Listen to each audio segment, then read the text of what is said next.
Leo nitakuwa nikikueleza kidogo kuhusu kuumwa na nyoka. Sasa katika nchi yetu tuna zaidi ya aina 300 za nyoka, ambapo ni 13 tu ndio wenye sumu, na kati ya hawa 4 ndio muhimu sana ambao husababisha sehemu kubwa ya kuumwa na nyoka wenye sumu.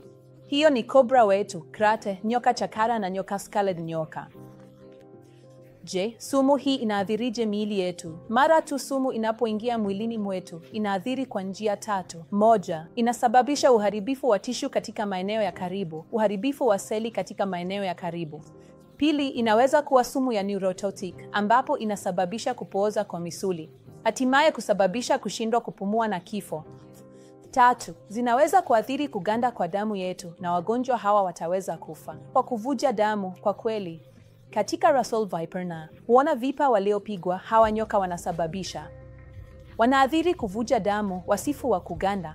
Kwa hivyo wagonjwa hawa wataonyesha kuvuja damu mfululizo kwenye eneo la kuumwa na meno, au wanaweza kuwa na damu kwenye fizi, wanaweza kuwa na kutokwa na damu kwenye conjunctiva, au unaweza kupata michubuko mahali popote mwilini, kuvuja damu kwenye mkojo. Kwa hivyo haya yote yanaonyesha wasifu wa kuganda ulioathirika.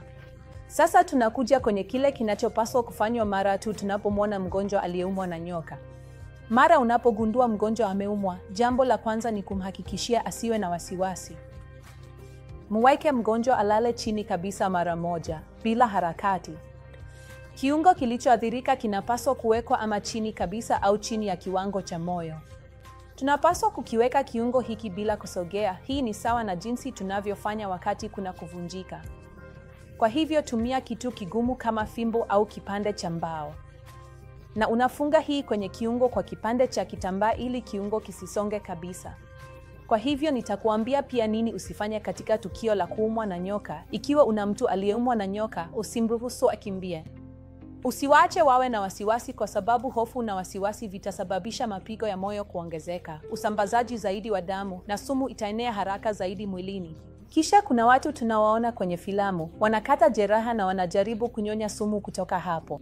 Hii haina faida yoyote. Inapoteza muda wa kufika hospitalini.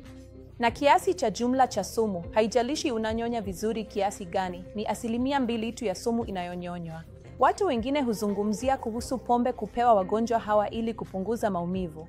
Pombe tena itaongeza usambazaji wa damu mwilini na sumu itasambaa haraka zaidi mwilini. Na mwisho, ushauri mdogo, tunawezaje kuzuia kuumwa na nyoka? Kwa hivyo ikiwa uko katika eneo ambapo kuumwa na nyoka kunawezekana, vaa buti kubwa ili kuzuia kuumwa na nyoka.